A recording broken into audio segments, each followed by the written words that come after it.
Good afternoon, folks. I'm going to make some brief remarks, sign an executive order, and then take your questions, if that's okay with you all.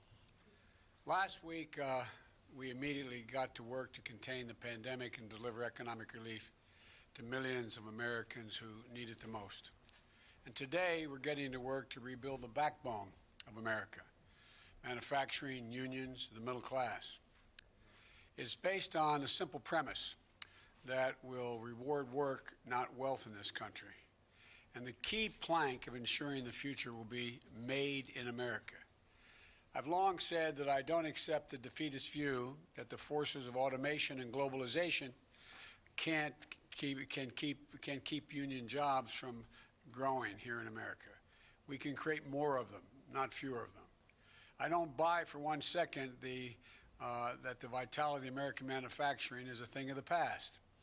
American manufacturing was the arsenal of democracy in World War II, and it must be part of the engine of American prosperity now. That means we're going to use taxpayers' money to rebuild America. We'll buy American products and support American jobs, union jobs. For example, the federal government every year spends approximately $600 billion in government procurement to keep the country going, safe and secure.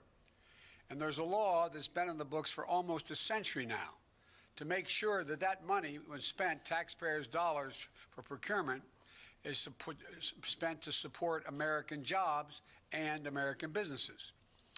But the previous administration didn't take it seriously enough.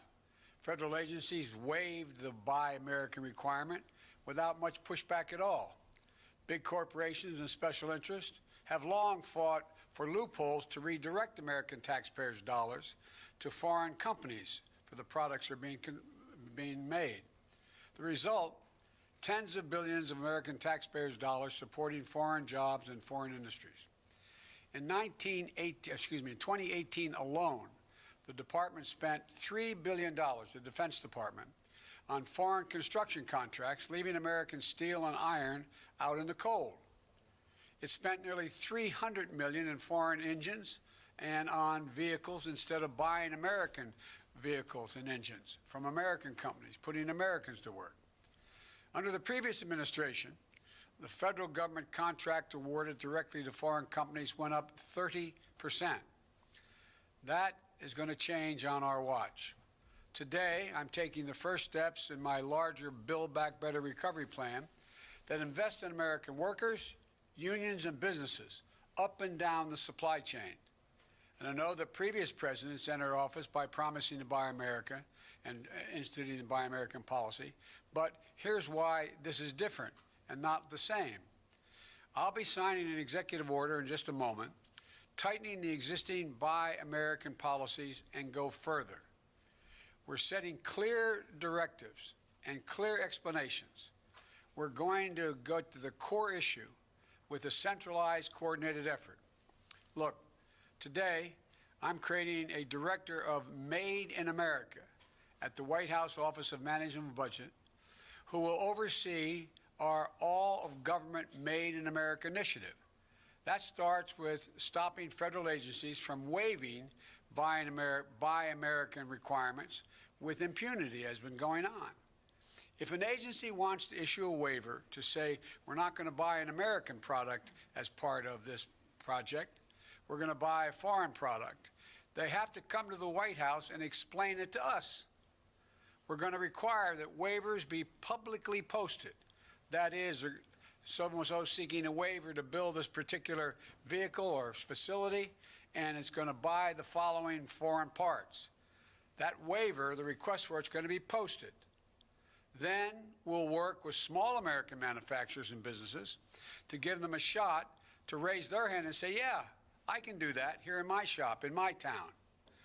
It's about, as you've heard me say before, I used to have a friend who was a great athlete. He'd say, you got to know how to know. These small businesses don't even know they can compete for making the product that is attempting to be waived and be able to be bought abroad. And I'm directing the Office of Management and Budget to review waivers to make sure they are only used in very limited circumstances. For example, when there's an overwhelming national security, humanitarian, or emergency need here in America. This hasn't happened before. It will happen now. Here's what else we're going to be doing. Under the Build Back Better Recovery Plan, we'll invest hundreds of billions of dollars in buying American products and materials to modernize our infrastructure, and our competitive strength will increase in a competitive world. That means millions of good-paying jobs using American-made steel and technology to rebuild our roads, our bridges, our ports, and to make them more climate resilient, as well as make them able to move faster and cheaper and cleaner to transport American-made goods across the country and around the world, making us more competitive. It also means replenishing our stockpiles to enhance our national security. As this pandemic has made clear, we can never again be in a position where we have to rely on a foreign country that doesn't share our interest in order to protect our people during a national emergency. We need to make our own protective equipment, essential products and supplies. And we'll work with our allies to make sure they have resilient supply chains as well. We'll also make historic investments in research and development, hundreds of billions of dollars, to sharpen America's innovative edge in markets where global leadership is up for grabs. Markets like battery technology, artificial intelligence, biotechnology, clean energy. The federal government also owns an enormous fleet of vehicles, which we're going to replace with clean electric vehicles made right here in America by American workers, creating millions of jobs, 1 million auto worker jobs in clean energy and vehicles that are net zero emissions. And together, this will be the largest mobilization of public investment in procurement, infrastructure, and R&D since World War II. And with the executive order I'll be signing today, we'll increase Buy American requirements for these kinds of projects and improve the way we measure domestic content requirements. For example, right now, if you manufacture a vehicle for the federal government, you need to show that at least 50% of the components of that vehicle were made in America.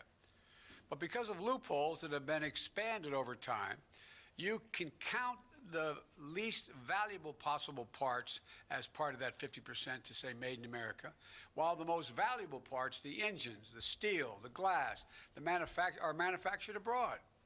So basically, we're batting 0 for 2. The content threshold of 50% aren't high enough. And the way we measure the content doesn't account for U.S. jobs and economic activity. We're going to change that as well. The executive action I'm signing today will not only require that companies make more of their components in America, but that the value of those components is contributing to our economy, measured by things like a number of American jobs created and or supported. At the same time, we'll be committed to working with our trading partners to modernize international trade rules, including those relating to government procurement, to make sure we can all use our taxpayer dollars to spur investment that promotes growth and resilient supply chains. And here's what else the action does. When we buy America, we'll buy from all of America. That includes communities that have historically been left out of government procurement. Black, brown, Native Americans, small businesses and entrepreneurs in every region of the country. We will use a national network of manufacturers called the Manufacturing Extension Partnership that's in all 50 states and Puerto Rico to help government agencies connect with new domestic suppliers across the country. This is a critical piece of building our economy back better and including everyone in the deal this time, especially small businesses that are badly hurting in this economy. The executive action I'm taking also reiterates my strong support for the Jones Act and American vessels, and our ports, especially those important for America's clean energy future and the development of offshore renewable energy. I'll close with this. The reason we need to do this is America can't sit on the sidelines in the race for the future. Our competitors aren't waiting. To ensure the future is made in America, we need to win not just the jobs of today, but the jobs and industries of tomorrow. And we know that the middle class built this country, and we also know unions built the middle class. So let's invest in them once again. I know we're ready, despite all we're facing. I've never been more optimistic about the future of America than I am today. Given even just half a chance, the American people, the American workers, has never, ever let the country down. Imagine if we give them a full chance. That's what we're going to do. I'll stop here and sign the executive order, then come back and take some of your questions.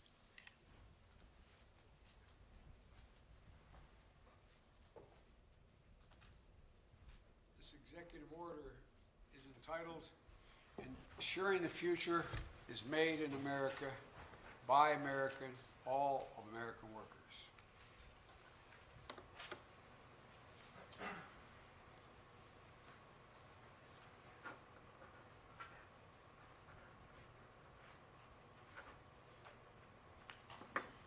There you go. Now I'll be happy to take your questions.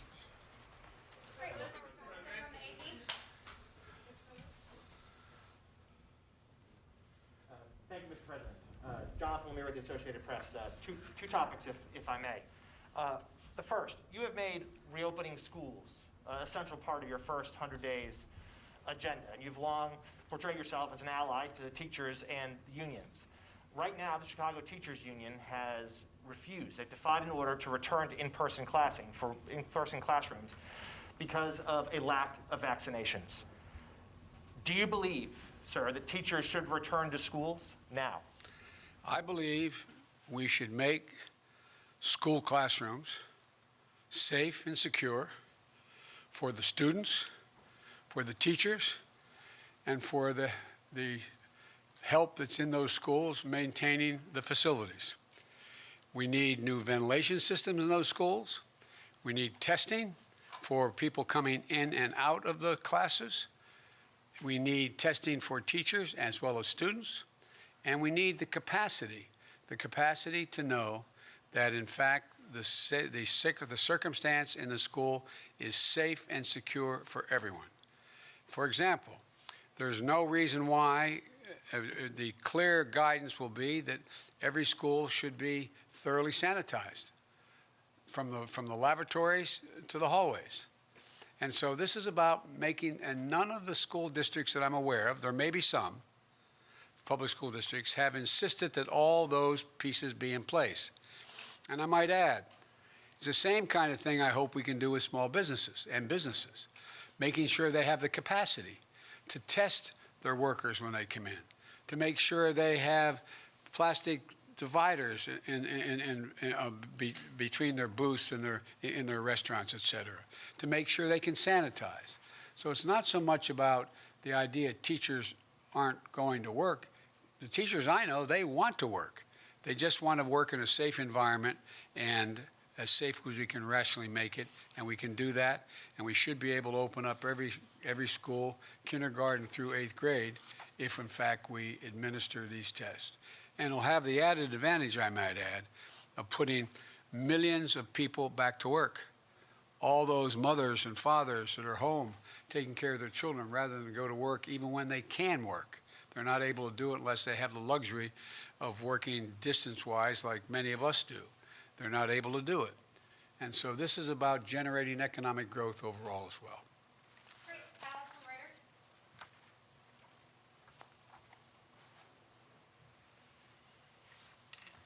Thank you, Mr. President. I'm Alex Alper from Reuters. I wanted to ask a question about Navalny. If you are considering imposing sanctions on any of the individuals involved in his attempted poisoning and/or his arrest when he returned from Germany, and if not, is that related to your concerns about it potentially derailing a New START extension? Thank you. I find that we can both operate in the mutual self-interest of our countries as a New START agreement and make it clear to Russia that we are very concerned about their behavior, whether it's Navalny, whether it's the solar winds, or whether it's reports of bounties on the heads of Americans in Afghanistan. I've asked the agencies in question to do a thorough read for me on every one of those issues, to update me precisely where they are, and I will not hesitate to raise those issues with the Russians. Jeff from NBC.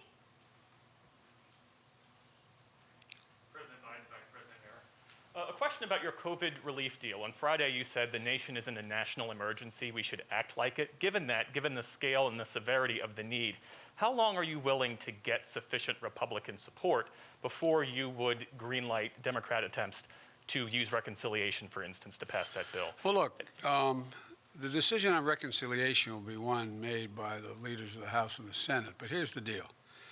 I have been doing legislative negotiations for a large part of my life.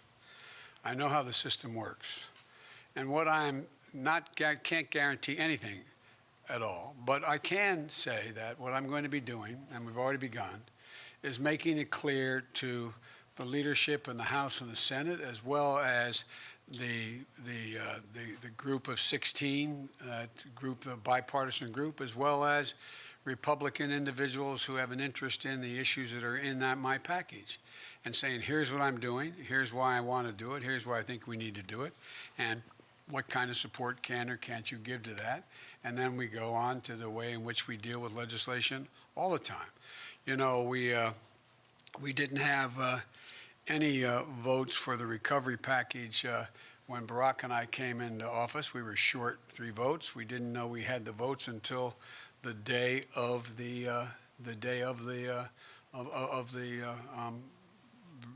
bringing it up.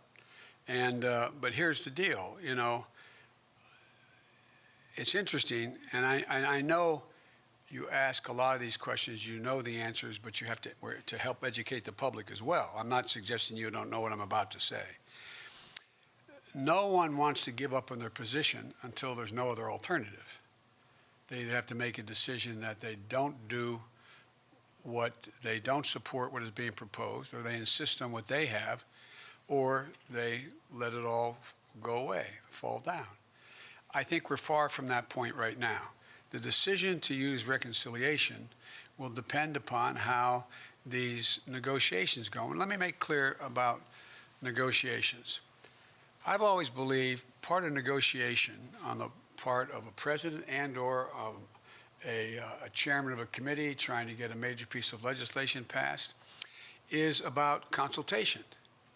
It's not enough for me just to come up to you and say, I like this, I expect you to support it. I want to explain to you why I think it's so important in this package that we have to provide for money for additional vaccines, why I think it's so important why we provide for money to extend unemployment benefits, why I think it's so important that we provide money to provide for the ability of people not to be thrown out of their apartments during this pandemic because they can't afford their rent. And to make the case to you why I think and what I think the priorities within this piece, we think the priorities are, I apologize, were within this legislation. And I don't expect we'll know whether we have an agreement and to what extent the entire package will be able to pass or not pass until we get right down to the very end of this process, which will be probably in a couple weeks. But the point is, this is just the process beginning. Annie, from Washington Post. Thank you, Mr. President. Annie Linsky with the Washington Post. Hey, Annie. I wanted to ask you a little bit about one of the sort of major themes of your campaign and how you sort of intend to measure and enact it, and that is the idea of unity. If you could talk a little bit about what you see unity as being. There are some people who are defining it as being bipartisan. Others are saying it is what most of the people in the country, defined by some poll, might believe. Or any sort of number of, or perhaps it's 50 plus 1, or 50 plus 2, or 75%. So given that it is such a key part of your message and your promise, can you talk and reflect a little bit more about what is unity when you see it and as you define it? Well, Annie, I think it makes up several of the issues, the points you made. One is unity requires you to eliminate the vitriol. Make anything that you disagree with about the other person's personality or their lack of integrity or they're not decent legislators and the like. So we have to get rid of that. And I think that's already beginning to change, but God knows where things go, number one. Unity also is trying to reflect what the majority of the American people Democrat, Republican, Independent, think is within the fulcrum of what needs to be done to make their lives and the lives of Americans better. For example, if you look at the data, and I'm not claiming the polling data to be exact, but if you look at the data, you have, I think it's, I hope I'm saying it gets correct. You may correct me if I get the number wrong. I think it's 57, 58% of the American people, including Republicans, Democrats, and Independents, think that we have to do something about the COVID vaccine. We have to do something about making sure that people who are hurting badly, can't eat, don't have food, are in a position where they're about to be thrown out of their apartments, et cetera, being able to have an opportunity to get a job, that they all think we should be acting, we should be doing more. Unity also is trying to get, at a minimum, if you pass a piece of legislation that breaks down on party lines, but it gets passed, it doesn't mean there wasn't unity. It just means it wasn't bipartisan. I prefer these things to be bipartisan because I'm trying to generate some consensus and take sort of the, how can I say it, the vitriol out of all of this. Because I'm confident from my discussions.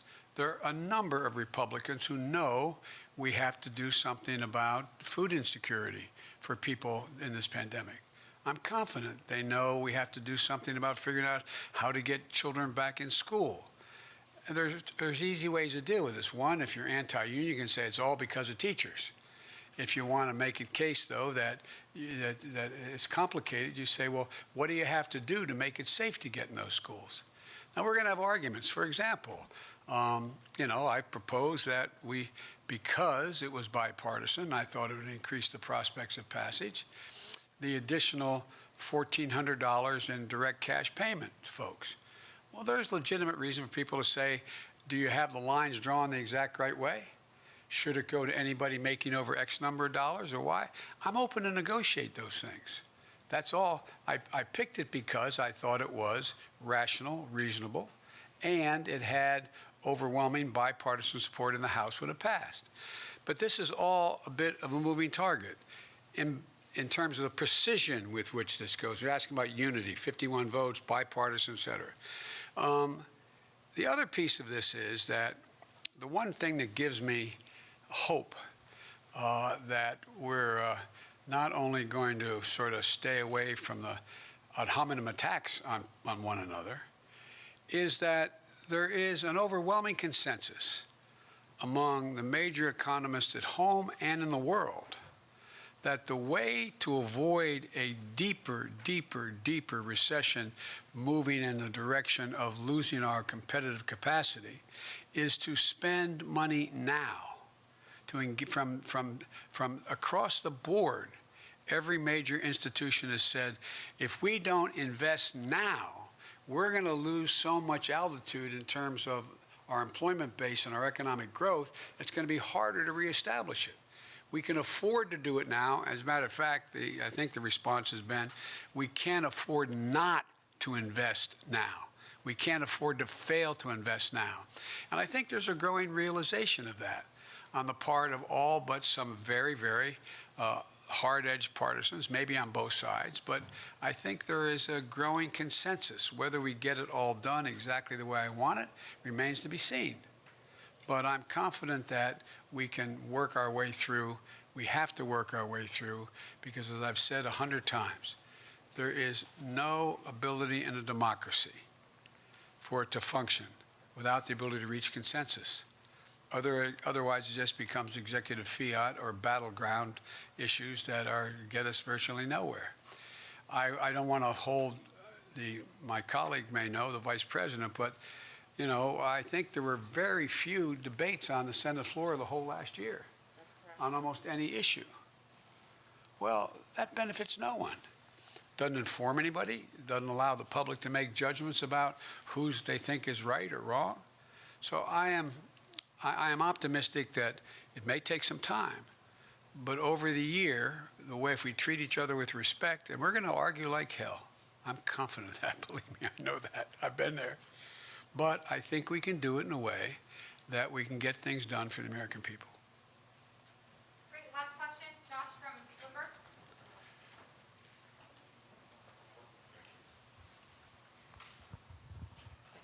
Josh, I don't trust you with a mic, huh? I don't know, man. That's fine. I wouldn't either. Thank you, Mr. President. I appreciate you taking the question.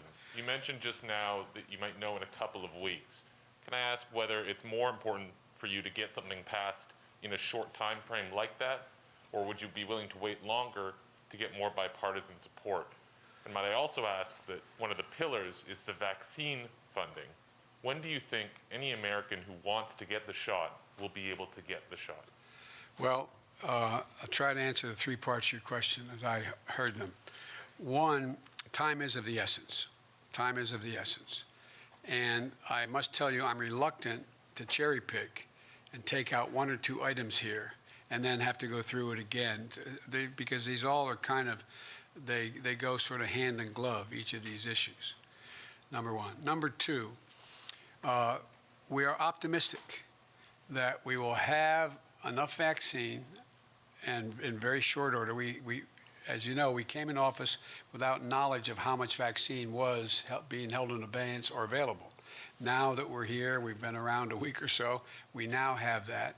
And we've gotten commitments from some of the producers that they will, in fact, produce more vaccine in a relatively short period of time and then continue that down the road.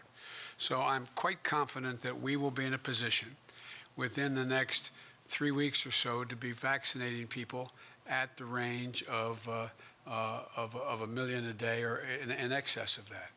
That is I promised that we would get at least 100 million vaccinations. That's not people, because sometimes you need more than one shot, the vaccination, but 100 million shots in people's arms of the vaccine.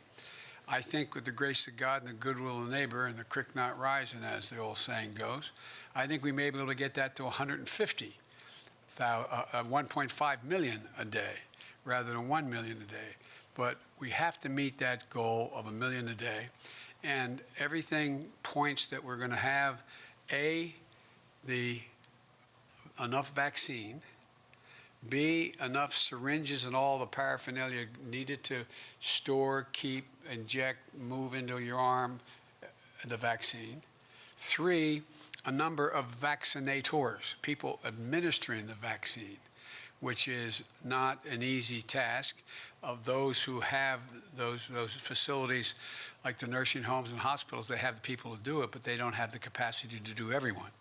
And so I think we're going to have, we're leaning hard into areas where we produce more vaccinators. We feel confident we can do that. And thirdly, it's really important that we have the fora, the place, the facility, the circumstance where people can show up, stand in line, and get their vaccine without having to stand in line for 8 hours. Being able to pick up the phone, call the pharmacy, and get your name on the list, et cetera. All those mechanical things are really, they sound simple, but they're all consequential when we're trying to get out a minimum of 100 million vaccinations in 100 days and move in the direction where we are well beyond that in the next 100 days, so we can get to the point where we reach herd immunity in a country of over 300 million people. Does that answer your question? Well, my question was at what date or roughly when do you think anyone who wants one would be able to get it? Is it summer? Is it fall? Oh, I know. I think it'll be this spring. I think we'll be able to do that this spring. And but it's going to be a logistical challenge that exceeds anything we've ever tried in this country. But I think we can do that. I feel confident that by summer we're going to be well on our way to heading toward herd immunity and increasing the access for people who aren't on the list, all the way going down to children, and how we deal with that. But I feel good about where we're going, and I think we can get it done. Thank you, guys. Thank you so much. One more on vaccines. Mr. President, one more on vaccines. Now, wait. I know he always asks me tough questions, and he always has an edge to them, but I like him anyway. So go ahead and ask the question. Thank you, Mr. President. So you just said that you think within 3 weeks or so we'll be at the point where there are 1 million vaccines per day, but it seems like... No, I think we'll get there before that. I said, I misspoke. I hope we'll be able to increase as we go along till we get to the 1.5 million a day. That's my hope. And then the follow-up to that would be, now that you're president and you're saying there's nothing we can do to change the trajectory of the pandemic in the next several months, what happened to 2 months ago when you were talking declaratively about I am going to shut down the virus? Well, I'm going to shut down the virus, but I never said I'd do it in 2 months. I said it took a long time to get here. It's going to take a long time to beat it. And so we have millions of people out there who have the virus.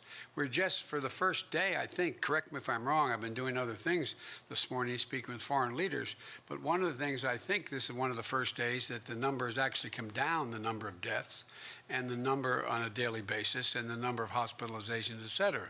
It's going to take time. It's going to take a heck of a lot of time. And we still have, as Dr. Fauci constantly points out, it's one thing when we have mass, how can I say it politely, mass disregard of the warnings about not wearing masks and social distancing and failure to social distance and people getting together on holidays in ways that weren't recommended, et cetera. We see, first thing that happens is we see the number of infections go up. Then you see the hospitalizations go up. Then you see the deaths go up. And so we're in this for a while. I mean, what are we now? At about 410,000 deaths? And there's going to be more. The prediction, as I said from the very beginning of getting here, after being sworn in, was the predictions were we're going to see somewhere between a total of 600,000 and 660,000 deaths before we begin to turn the corner in a major way. So, and again, remember, the vaccine, most of the people taking the vaccine, a vast, significant number, require 2 shots, and they are an average of 3 weeks apart, and it takes time for it to be sure that you get to that 95% assurance rate. And so it's beginning to move, but I'm confident we will beat this. We will beat this, but we're still going to be talking about this in the summer. We're still going to be dealing with this issue in the early fall. And last point I'll make, and I know you're tired of hearing me saying it, particularly you may be tired of hearing me saying it, and that is that if we wear masks between now and the end of April, the experts tell us we can save 50,000 lives. 50,000 people otherwise would die. Thank you so very much. Mr. President,